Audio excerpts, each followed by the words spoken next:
Well, normally there's a video there, like the little elephant rumor coming across, whatever. Just imagine it coming from that side. But anyway, so there's a couple things that before I get started today that I kind of just want to just give you. There we go.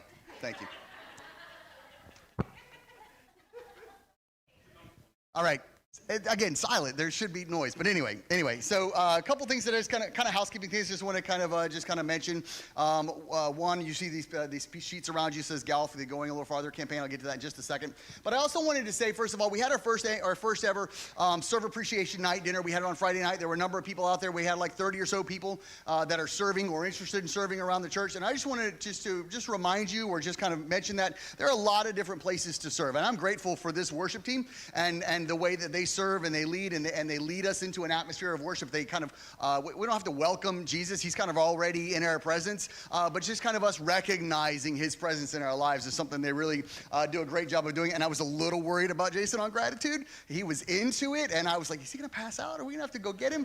But he's a trooper. He handled it just fine. But I also just want to say there are a lot of places to be involved. And the best thing about serving, one of the things about serving is if you don't know how to do something, that's okay. Like, we'll give you very clear, very specific instructions. I'll tell you. So the people who do the welcoming and the prayer, like, we write down a little sheet for them, and so they know what to say and kind of, hey, here's what we're going to talk about. And I want to tell you, so when Amy did it for a couple of weeks and Jason has done it for a couple of weeks, they always mention that there are prayer cards in the setback. And I'm like, why do they keep saying setback?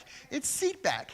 And they keep saying setback because I wrote setback and they're following the instructions. So we'll give you information to follow and make your serving easy. It may not be right or good information, but we'll give you information so that you can find a place to serve and you can find a place to connect around the church. I'll fix that for next week. But anyway, whatever. So the other thing that I want to bring to your attention is the GALF is right there in front of you. Those sheets are right there. And that is the campaign that we've been doing for 2 years now. We're about 67% of the way through the campaign. And so whatever that math is, what we have left. And then I'll tell you, for our facilities, we're at about 54% of kind of what was pledged to come in. And for our beyond, we're at about 40%. I think it's 42, 43%. So there's a little bit of a gap in that, but that's okay. That's an opportunity for God to kind of do more in us than what he's already said that he is going to do. And so we're grateful for that. And if it's something that you don't know anything about and you'd like to have more questions, let me know, and I'll be glad to kind of sit down with you and kind of talk about what this is. But you can see some of the things that are beginning to kind of happen. We're kind of constantly reaching out into our community, trying to find new ways that we can connect with the people that are in our community, not just to say, hey, come to us, but how can we go and be a blessing to the things that they're doing? And then there are a lot of improvements and things that are being done around the facilities here as well. So you could talk to Frank and he could give you a list of those that has been done or still needs to be done, whatever else. And so I just want to let you know that we're trying to be wise stewards of what you guys are pledging and promising and what God has challenged you to give. And we want you to know that we're using it to the best of our abilities to advance and kind of press the kingdom along. So if you have further questions about that, let me know, and I'll be glad to answer those questions for you. Either I can answer them in 2 minutes, or I can answer them in 20 minutes or an hour. You let me know, and we can kind of work our way through it. So I want to move on to kind of what we're doing today. So we are in week 3, I think, week 2 if you count Easter, 3 if you count Easter, 2 if you don't count Easter, of this Elephant in the Room series. And so the idea is being that we've all kind of had that sense or kind of had that feeling. Somebody says something in a room, or there's something that needs to be talked about, and you just won't talk about it. Everybody's just kind of quiet. It's kind of a hot topic or a sensitive issue, so you kind of push it off aside and kind of not talk about it. So we're really trying to deal with those as a church for the 4 weeks of this series. And so the way that we did that was I sent out information to a handful of leaders and church leaders and things like that, just kind of get a sense for what do you feel like are the things that the church doesn't talk about that we need to talk about. So last week was why do bad things happen. Next week we're going to talk about why is the church so concerned about sex. The last week we're going to talk about our prayers being unanswered. But here we are in week 2. We're going to talk about this. Like, what does faith say about anxiety, depression, addiction, doubt, loneliness, etc.? And so really kind of what we're getting behind in that is, what does the Bible say, or what does faith say, or how does it lean into this idea of mental health? And how do we live that out as followers of Jesus Christ? Because there's a lot of information and there's a lot of disinformation. And so we want to try and kind of unpack that a little bit. So what I did today is I'm going to ask Chris. He's going to come and kind of help me today. He's going to come and put on a mic. You guys can cheer for him. Sure, clap for him. And I'm going to sit. Can you guys see? Okay. If you can't, you stand up.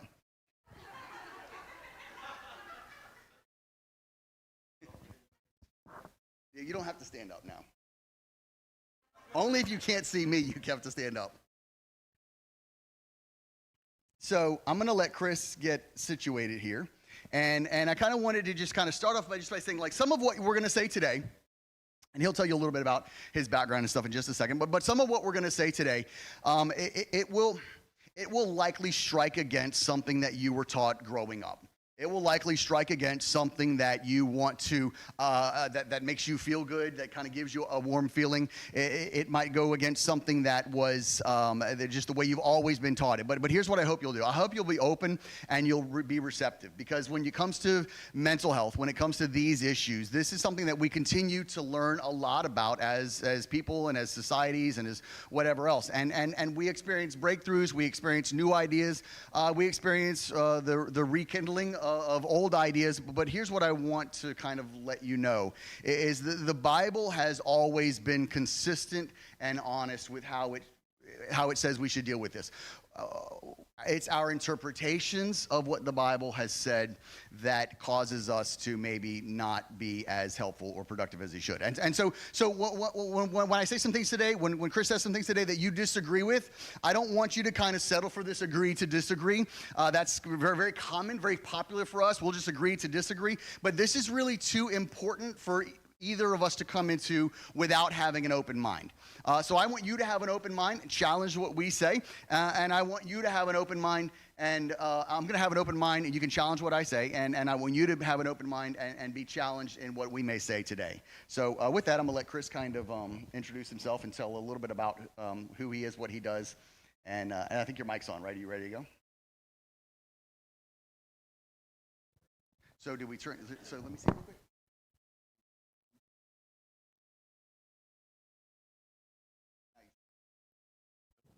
Now? Yeah. So if you start talking, they can adjust the volume, I think, once you go. Okay. I'm Chris Hedegaard. I'm a psychologist, licensed psychologist in Pennsylvania. I've been licensed for about 30 years now. It kind of seems like it went like that.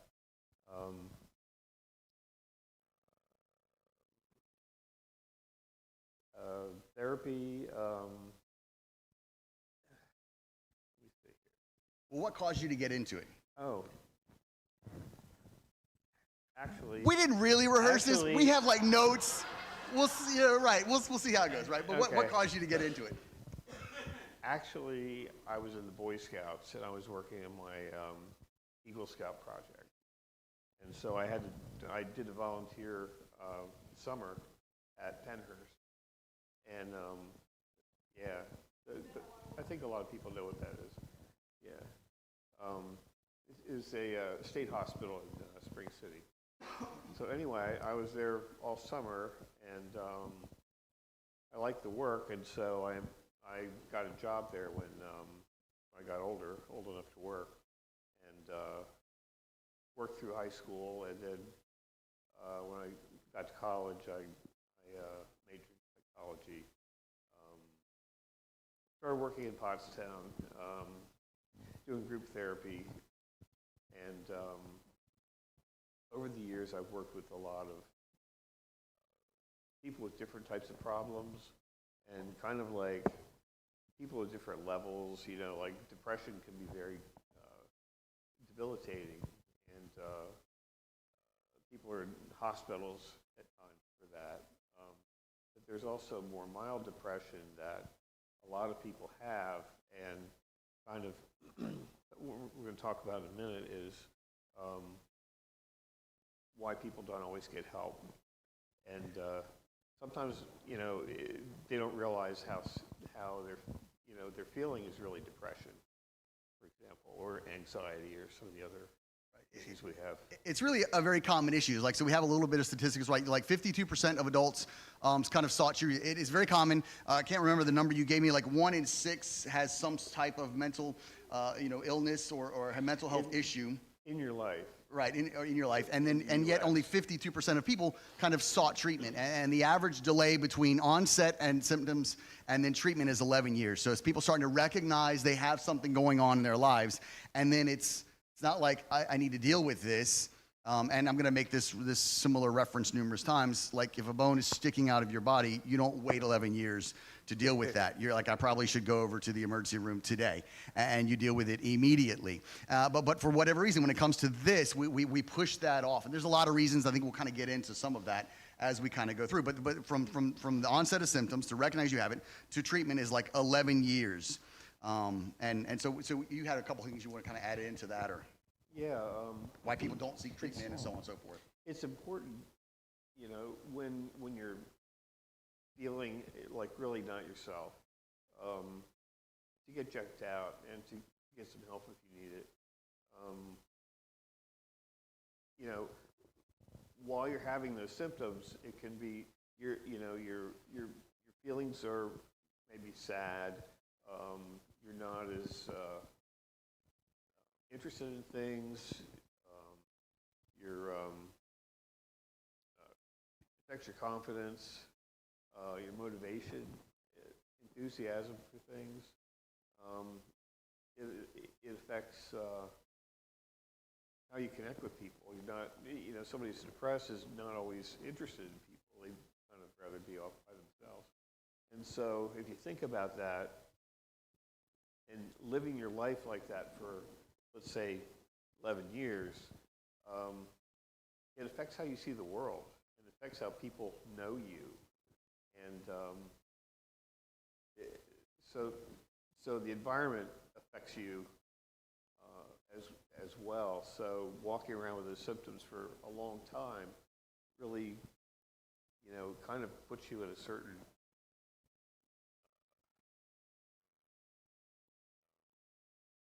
it reinforces the problems.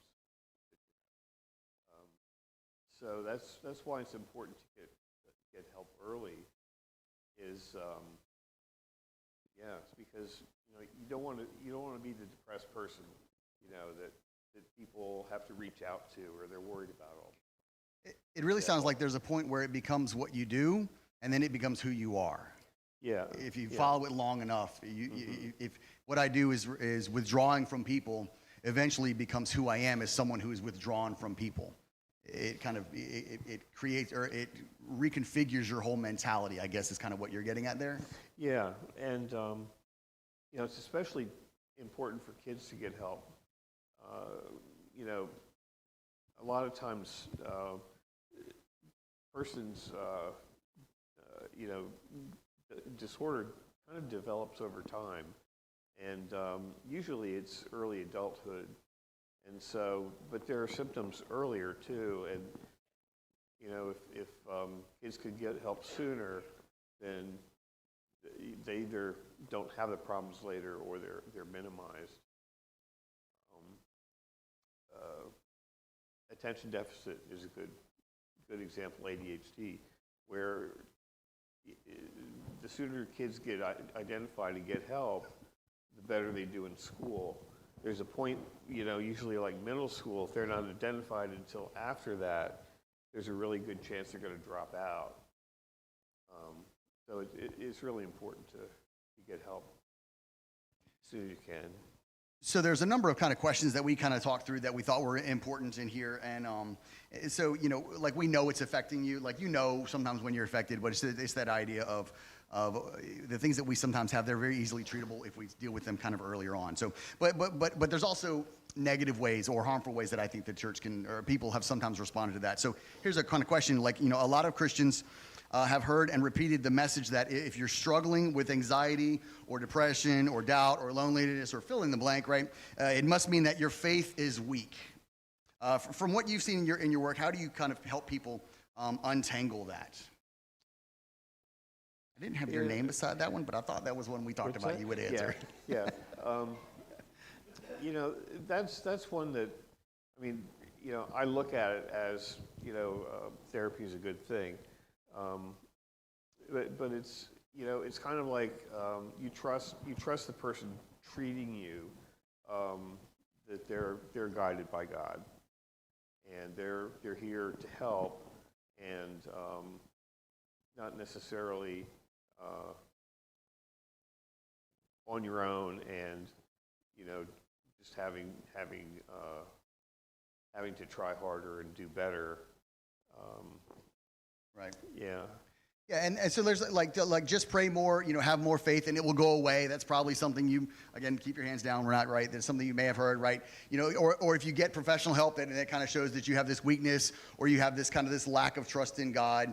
Or another thing that I think is common is mental health struggles are always spiritual warfare, or you have some demon. You've been demonically possessed if you have some kind of mental health going on. And really kind of think what we want to try and do is kind of gently correct some of those things, but without bringing about this kind of level of shame, right? We want to be concerned about those ideas and sharing those and letting that be what we lean on to. But without trying to shame anyone. Like, that's not what we're trying to do. Like, the Bible is very clear. It does say some things like this here. I have this slide here. It says perfect love casts out fear, right? And you've probably said that to yourself in the middle of the night, when it's dark and you hear the creak and you think the closet monsters come in, or maybe it's a little more intense than that, or whatever it is. And it's this idea of fear and anxiety. You're trying to kind of push that out. Or the Bible gives us lots of things like pray more, worry less. Like, certainly we could find an idea for that's biblical. And this whole idea, someone may kind of come and say, hey, pray more. And I want to say yes, but like there's a bit of an ongoing that needs to do with that. When this is our mindset, when your mindset is, or when you're trying to tell someone that, hey, if you just had more faith, or if you just kind of prayed more, or this is showing that a sin in your life, or this is showing a lack of an area where you're not really concerned or you're not really trusting, then what you're doing is you're adding shame to what they're already feeling. You're going, not only are you struggling with this, but you're also not a very good Christian. Like, that's what this is saying. And you're just kind of adding on. You're just kind of doubling down on what they're already struggling. And so, hey, just pray more or just have more faith. And that's not as easy to do. And that can be a kind of a shameful thing to do. But like that verse right there, that's a perfect one that we use, I think, a lot.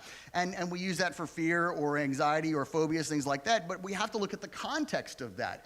When you read that verse, like, that's only one part of 1 John chapter 4, verse 18. That's like the first part of it. When you continue to read that, it goes on and talks about fear of judgment is what that's specifically talking about. And so we really have to be careful of the context that's going on in the passages that we look to share. Make sure it does fit with what we're going. I'm not saying we shouldn't have our love and shouldn't let God handle the fear and anxiety in our lives, but we have to be very, very careful that what we're intending as encouragement doesn't just add to the shame and the difficulty that's in their lives. I think we have done a lot of damage in people's lives by thinking we only deal with something spiritually rather than medically or psychiatrically. Psychiatrically. I knew there was a word I was looking for, psychiatrically.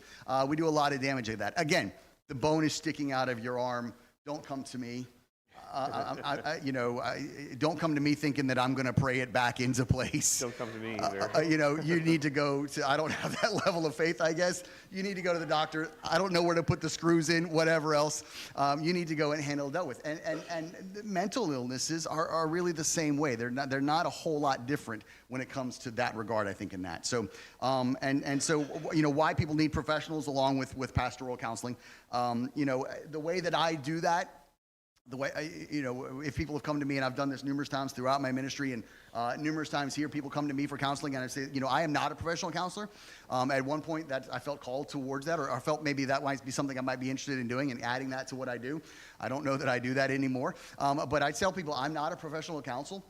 I can help you with some of the stuff, but you need to go see someone who can really help you process through those images. And what I ask them to do, and sometimes it's worked and sometimes it hasn't, was let me be a partner in that. Go to them, go have your meetings with them every week, every 2 weeks, every month, whatever it happens to be. But then let's couple that with you and I getting together as well. So we can kind of create this balance. And so they're getting here's the process. Here's how we kind of reconnect the psychological aspects of you, rewire what's going on. And then here's how I help you connect it to the Bible and connect it to Jesus and connect it to kind of faith and kind of connect it to holiness and this holistic approach to the way that God wants us to kind of manage and handle our lives.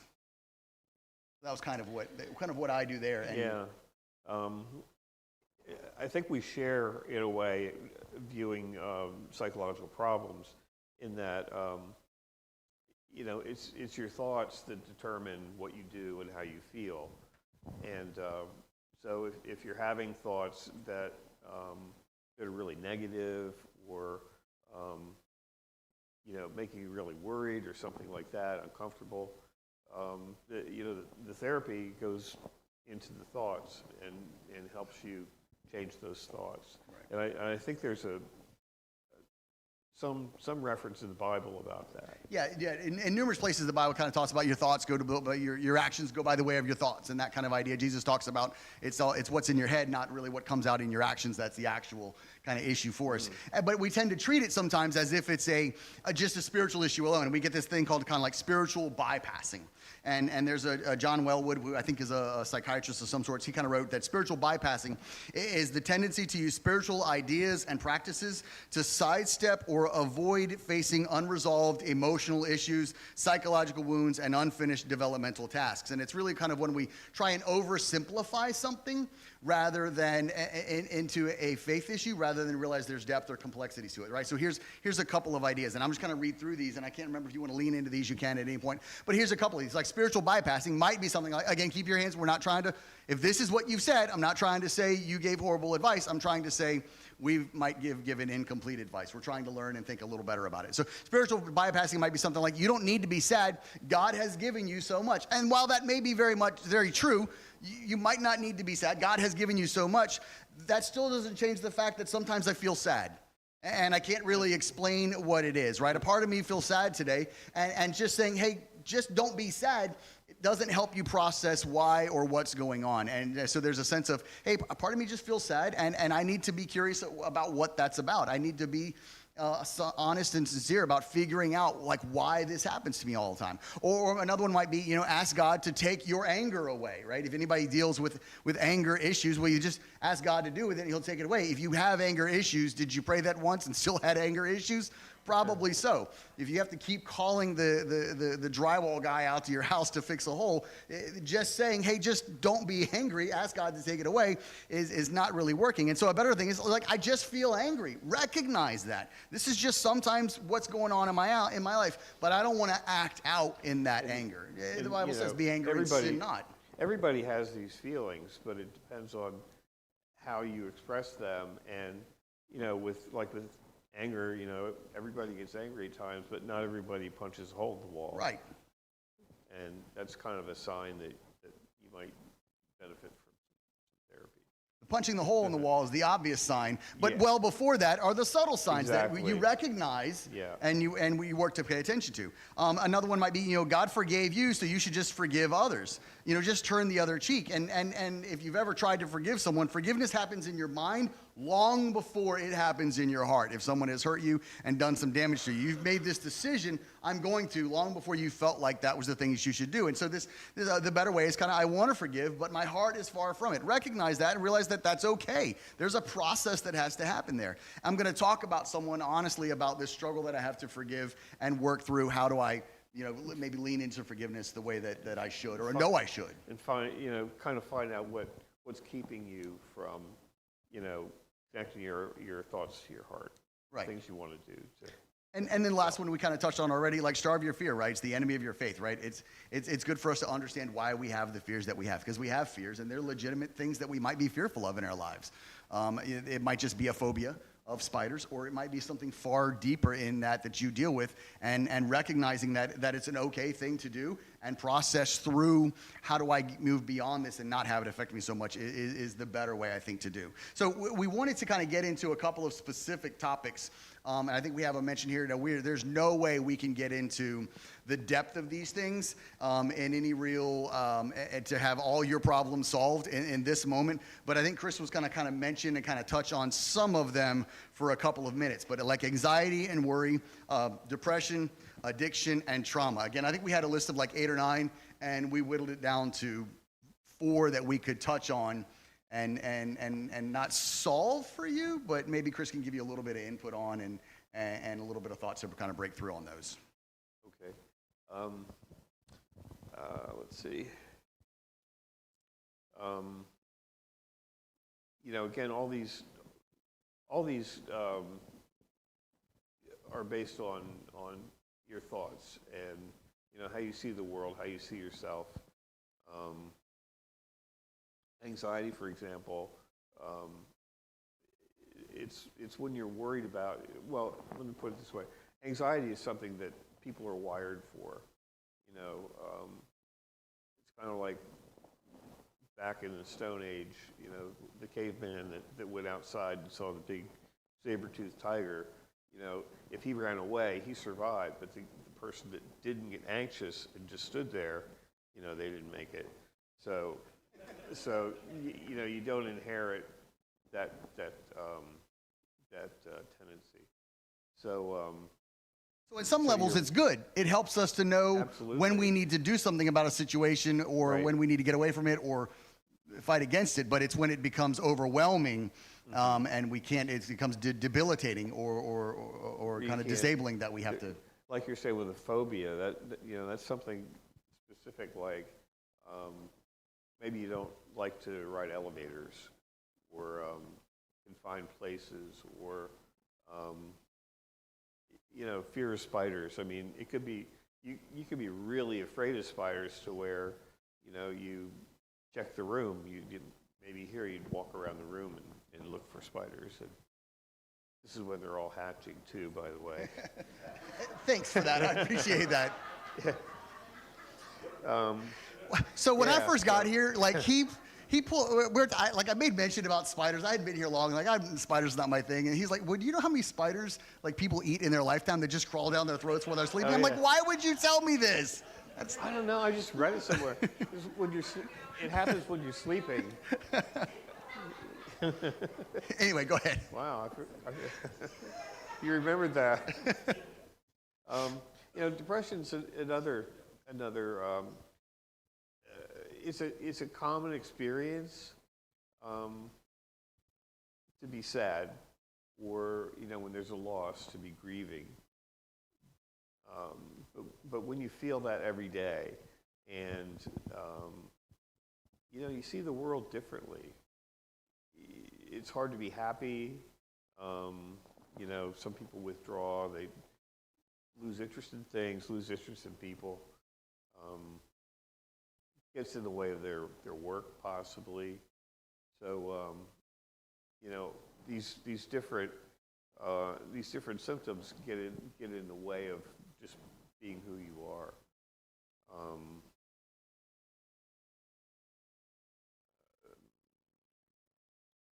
Yeah. Yeah. Addiction. Addiction's really complicated because a lot of people will use a substance, say alcohol, to kind of medicate how they're feeling. Like if they're feeling down, some people drink to kind of erase that. And over time, you have to drink to erase that depression. But also you have the physical part where your body kind of needs it, and it's really dangerous if you're addicted to alcohol to just stop, because your body needs it. You can have a seizure or something like that. So, and there are substance addictions, but there are also other kinds of addictions, behaviors. Gambling is a big one. You can't watch anything on TV or on the web without having a little gambling ad pop up. I think it's really tempting for people that are susceptible to that. Part of it is recognizing that in yourself. Like that's probably part of the issue is people don't recognize that they have that addiction to it, and they don't know to stay away from that. Let me avoid using the internet, which sounds crazy, but if that causes you that level of influence, like that's what Jesus is getting at. Like if your guy causes you sin, cut it out. Like if your hand causes you sin, cut it off. Right? We have to take these things seriously, and sometimes we don't recognize them. But you're getting this kind of outside help helps us to recognize the addiction that we have, or listening to people around us. A lot of times, people around us see the issues that we have long before we do. Right. It's just being attentive and listening to those things, and not being angry or disruptive when it happens. Yeah, talking about addiction, I know a guy that he relaxes. He goes and sees his friends like on Friday night and plays cards, but he loses money.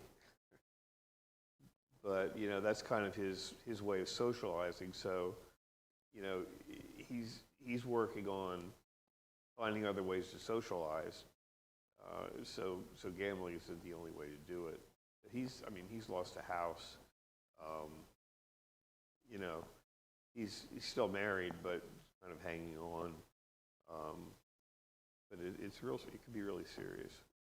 And unfortunately, it's not until we hit that rock bottom sometimes that we recognize Right. we're more afraid of the change than we are of being ruined. I think in our lives sometimes, and so we'll kind of put it off and delay. Do you want to do trauma quickly, or can you want to? I'm just watching the clock as well. Oh, okay. Yeah. Trauma. Trauma is something that you know it's like an injury. That stays with you.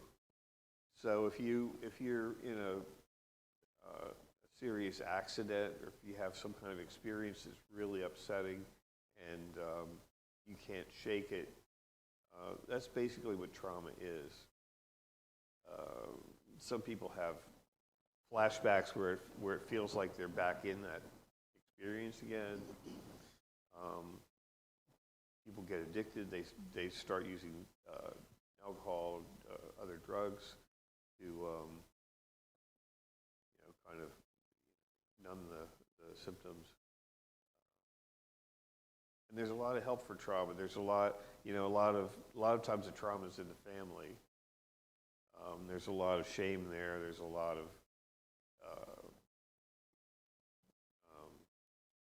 connections.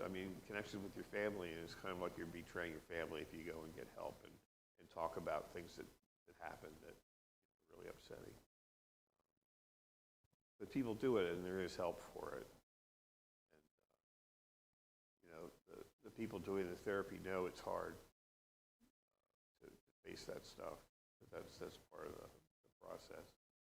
A lot of times there aren't really easy solutions. They're just solutions that have to be kind of worked through and spent time on, right? And we can't address all of the things. Like I said, we had a list of 9, we narrowed it down to 4. But the same idea kind of applies. Like, we don't want you to kind of think that because you're a Christian, like, struggling is not going to be a part of life. Like every believer struggles. Even strong believers, when you read through the Bible, struggled. David, Jeremiah, Jesus. Struggled. It doesn't mean you're a bad Christian. It kind of just means that you're human. And sometimes there are these great things that we need to do. I want to be careful saying this. Like, I think there's intentional things that we need to do about speaking to someone who can help us process through things.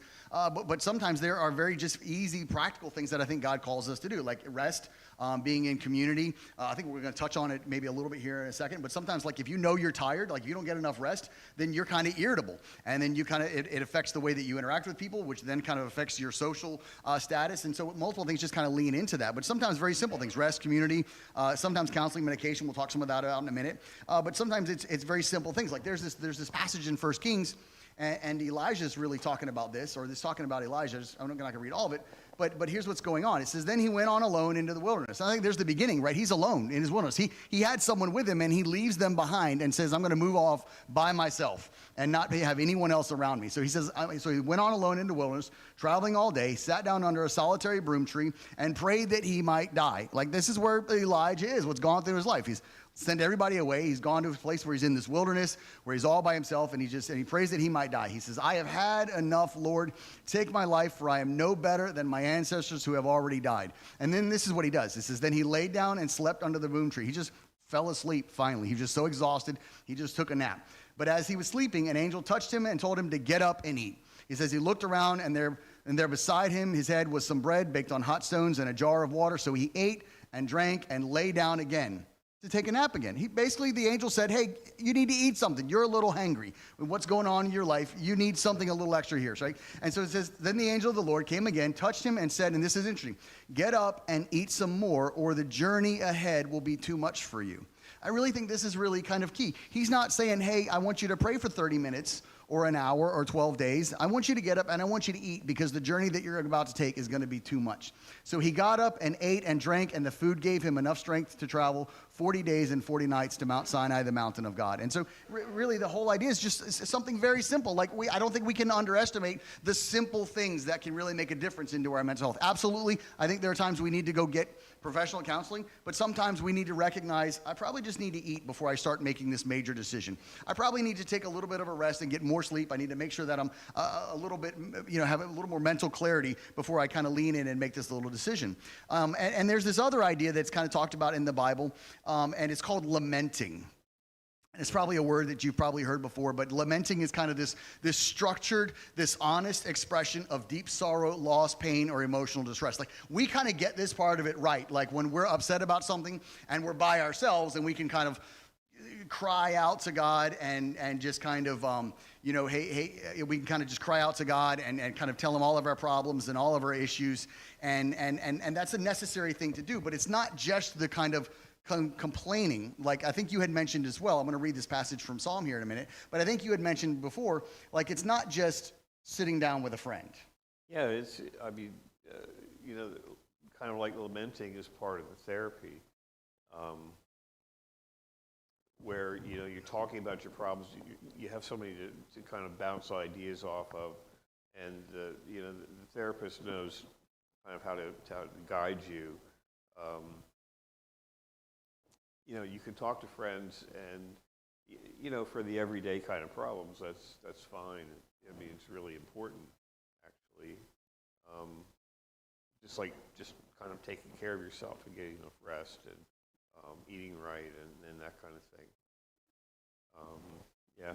But having a venti and venting isn't the same thing as really working through the issues that you have. Right. Maybe beneficial in some smaller things, but it's not always going to work for just getting it out.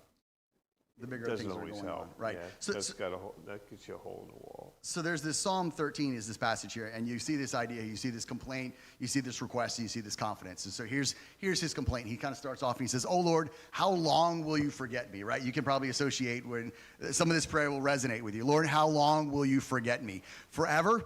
How long will you look the other way? How long must I struggle with this anguish within my soul, with sorrow in my heart every day? How long will my enemy have the upper hand, right? And that's his complaint. This is honest. This is him going, hey, this is a mess. I cannot get through this. You are not listening to me, God, right? That has been our prayers. And then it moves on to this request, verses 3 and 4, and it says this. He says, turn and answer me, O Lord my God. This is where he's talking about. Turn and answer me. This is what he wants from God. Turn and answer me, O Lord my God. Restore the sparkle to my eyes, or I will die. Don't let my enemies gloat, saying we have defeated him. Don't let them rejoice at my downfall. So he's made this complaint, and then he said, this is what's going on in my life. It's just miserable. It's the worst. And then here's the request that I'm making of you, God. And before the answer comes, here's the confidence that he says.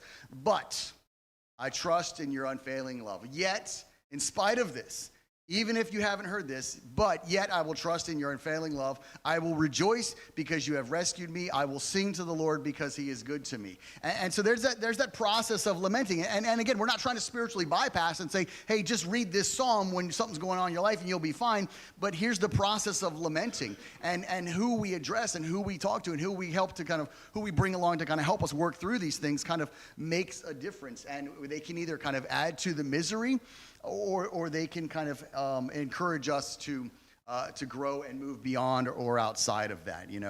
He gives peace whose thoughts are fixed on him, and certainly as the church, we want to be very careful that we're not adding shame and more weight to people. It's not a works-based salvation theology in any way, shape, or form. We want to make sure that they recognize that the church is a place of grace. God gives us all of these different things. It's not always medicine. That's a common misconception. I think we talked about, there are many therapists who will let's do the work of therapy first. And this is kind of the work of therapy, this idea of lamenting. There's some who will say do the work of therapy first, in addition to medication, but always prayer is the process. And I can't remember if we even mentioned, like, if that's not who you have, find someone who fits yours. Right. I mean, you have to, if you're in therapy, you want to talk to somebody who you can relate to, who you feel comfortable with. You don't have to bring the word of God into your... Absolutely. Sure. Yep. People don't reject you then. Right. and you know, I'm looking to them to talk about how they feel about God and their beliefs. You know, I think I talked to Pastor Scott one time and said, you know, I think I'm in competition with you, and he says, well, I don't know about that, but people should pray more. That's for sure. Right. And I agree with that. So I'm gonna jump through to page 7, just looking at the clock. So we're gonna skip. There's this biopsychosocial thing that I just want to bring up really quickly, and I'll make a quick mention. Like this is kind of who we are. Like we serve a triune, or we're made in the image of a triune God, and this is kind of who we are as people. This biological, this social, this psychological, and the idea being that when one of those areas struggle, if you think about like a three-legged stool, when one of those areas struggle, if you cut a little bit off the three-legged stool, then it's wobbly, right? It does this. Then it affects the stability of everything else. And the same, and Wesley's even talks about this, John Wesley, in his holistic approach to life. You know, that we are a spirit who lives in a body, you know, that kind of thing, this holistic approach. And so, and this is, I think, a very biblical way. I don't think the psychiatric, I can't figure out. I don't think that world kind of meant it that way, but it really ties back to, I think, the way that we were created in the image of a triune God, that we are these triune kind of beings or whatever. Sure, you know, those are areas that your feelings, your psychological makeup affects. It's like a system; one affects the other, like you're saying. And you know, you could add spiritual up there too.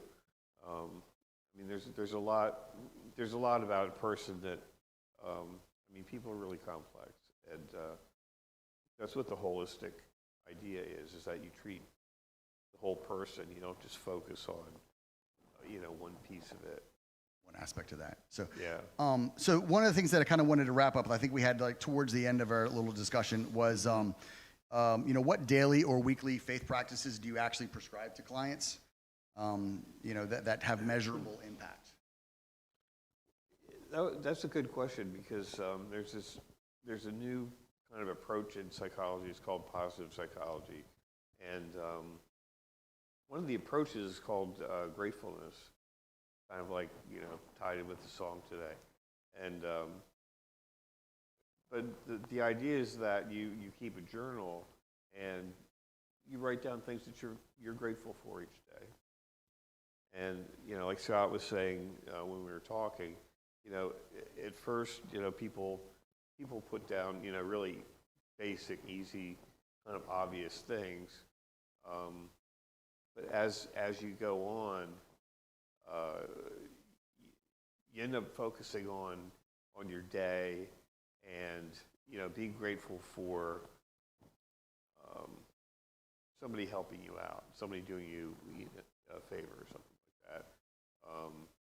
The idea is that you don't repeat yourself, right? So like day one might be super easy. Right. You might go like, you know, Melanie, you know, Madeline. You probably don't, but I might Melanie, Madeline, Landon, Alize, and then whoever, right? And so that's my 5. And then the next day I might go, okay, you know, my mom and dad, my mom and my stepdad, and then I might go even my in-laws, right? So I got 2 days worth, you know. But by the time you get to 3 days or 3 weeks or so, like it's harder to pile that up. And so it's harder to sit down and list out 5 things because you can't do any duplicates. So what you end up doing is kind of teaching yourself to be more attentive to what you experience throughout the day. And so you're constantly looking for these things that are blessings, things that you can be grateful for. And so now it's not just a 5-minute practice in the morning. It becomes your day is consumed with looking for things to be grateful for.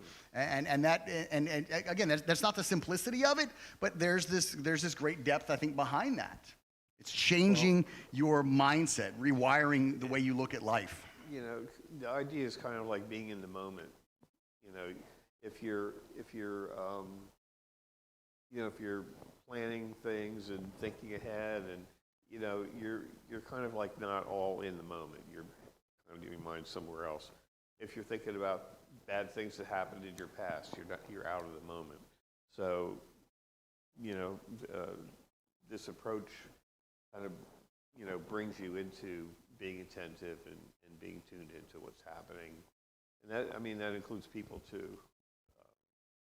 So yeah, so it's a powerful approach, And it sounds kind of simplistic, but And you it know, all- you talk about, part of the therapy is talking about, you know, why you picked somebody or picked an event to be grateful for, how that fits in with your life and what you want to do, and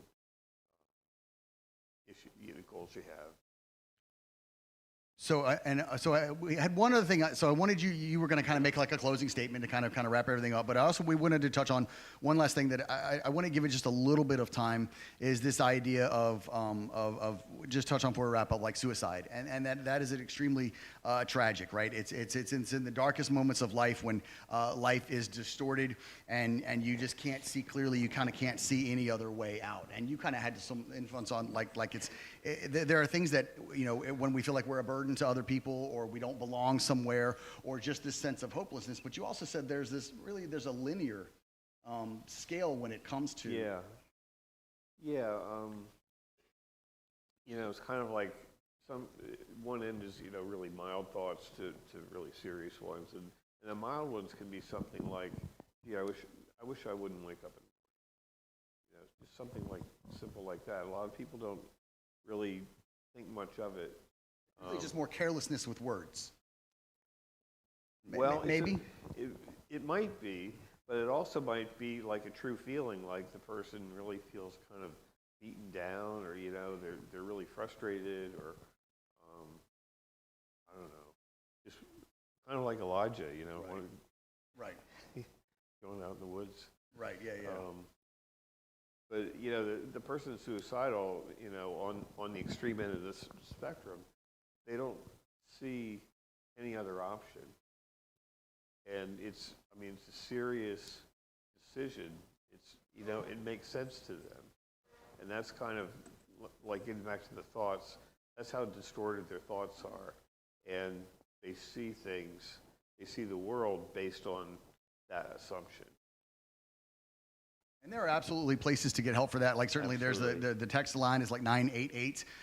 It's free, confidential, 24/7. But, you know, and we also kind of want to just kind of leave you the ideas, these couple of things. One, you are not alone. Like the Lord is close to the brokenhearted. He promises never to leave or forsake, right? The help is available. God is our refuge, strength, ever-present help in time of trouble, and nothing can separate you from God's love. Like I think that's something that we need to be reassured of and reminded of, is that He does love us kind of deeply and intimately, and the idea of the hotlines is because it's the importance of communications, the importance of having someone that you can connect to and kind of talk about that. So did you kind of have something you wanted to wrap up and say, kind of with us walking away, this last little comment, or? Just that, you know, emotions are part of everyday life, you know, and it depends on how you express them. It depends on if they cause you problems. They get in. I think of it as like getting in your way. You know, if it makes your life harder, it's an indication that you could probably benefit from professional help.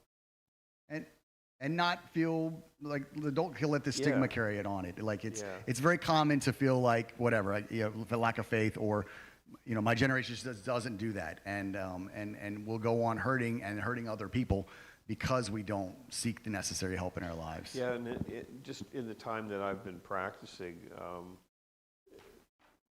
people have really gotten over a lot of the stigma of coming to therapy.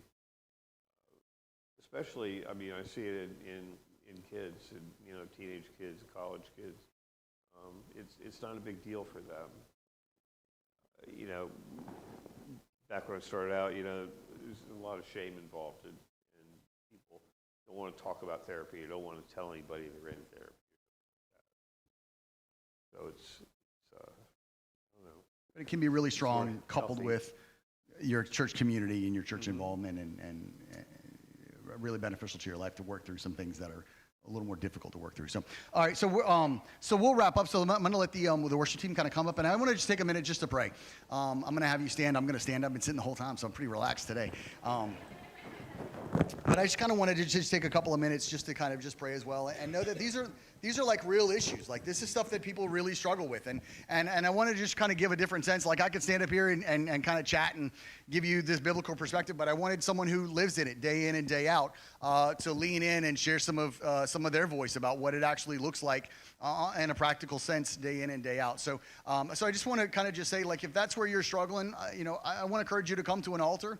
And I don't think that that's going to be the end all be all, right? God he's this amazing God. He can do things miraculously. There are times that he heals people miraculously, medically, and I've seen those things. And then there's been times where he didn't, and they had the cast for 6 weeks or whatever else it happens to be. He does both of those things. And I think because he does both of those things physically, he can do both of those things mentally, right? Maybe you can walk to an altar and you can walk away completely renewed in your mind, or maybe you can walk to an altar and then walk away going, God, what's the next step for me?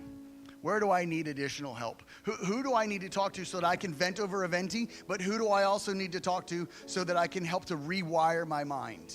So I can help to understand where this stuff comes from, and how do I move beyond it in a way that's healthy, and I can become who you've called me to be. Because that's really what sanctification is. It's this holistic approach to holiness, that God cares about every part of your body, not just the spiritual part, but the social part and the physical part, and the mental part, but every part of who we are.